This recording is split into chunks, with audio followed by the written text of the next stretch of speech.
2022년 4월 24일 주일 말씀 요약입니다.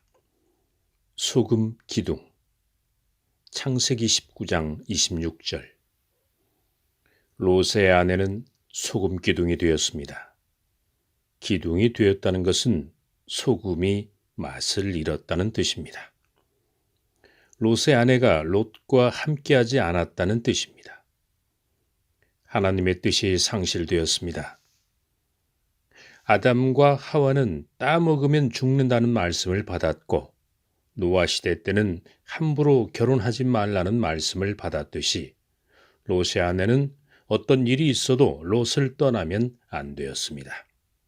롯과 함께 해야 하는 운명이었습니다. 롯과 같이 힘을 합하여 아브라함을 믿고 따르는 운명이었습니다. 그러나 롯이 아브라함과 함께하지 못했습니다.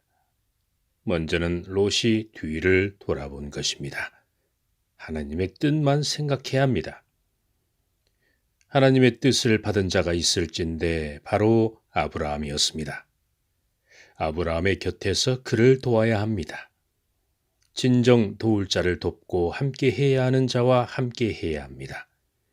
헤어질 수밖에 없는 상황이라 할지라도 절대 헤어져서는 안 됩니다.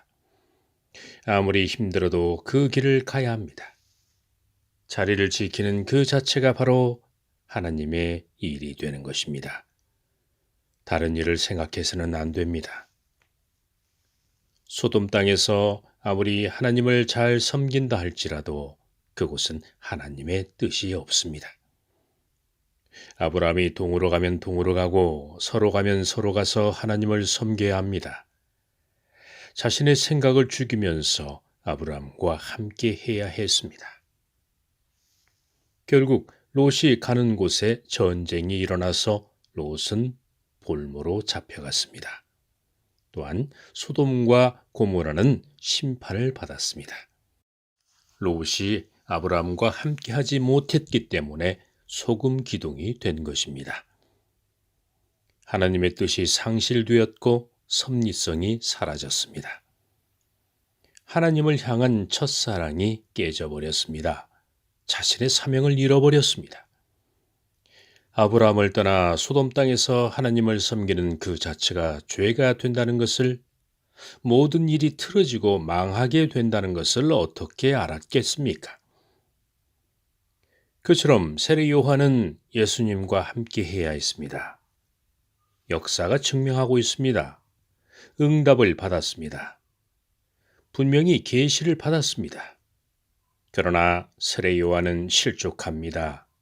광야의 갈대같이 흔들리는 믿음을 가졌습니다. 성경에 기록되지 않았을 뿐이지 소금 기둥의 삶을 살아간 것입니다. 예수를 위해서 살아라. 내가 바라고 원하는 뜻이 있다.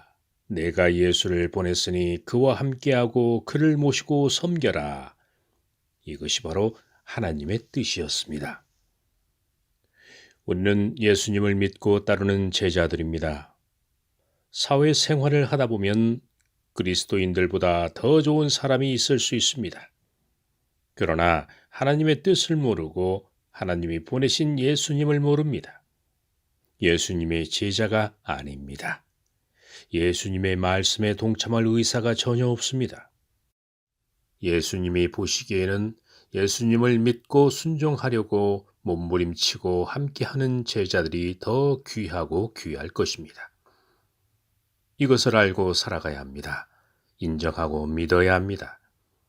내 생각과 성격으로 되지 않으면 하늘의 은혜를 빌려야 합니다. 그것을 위해 기도해야 합니다.